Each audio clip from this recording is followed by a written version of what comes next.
Hi, Neely Nathan with Expert Village. Next, I'm going to show you how to make a salad dressing with some whole food ingredients.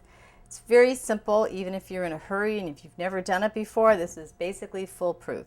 As an option, I start out with a little bit of mustard in a glass bowl or a wooden bowl, and then I pour in my olive oil,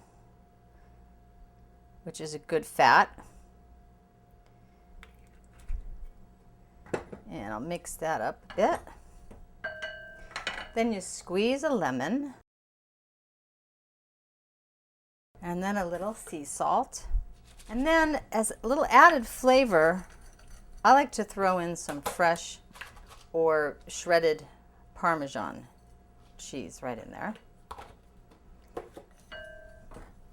If you want, you can also add vinegar in it. I recommend the better vinegar is apple cider vinegar.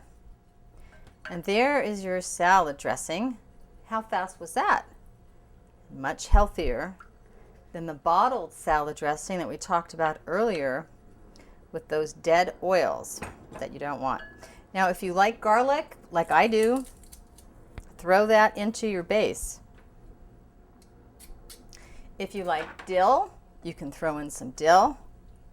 If you like tahini, you can throw in a little tahini. But there you have it. There's your base for your salad dressing.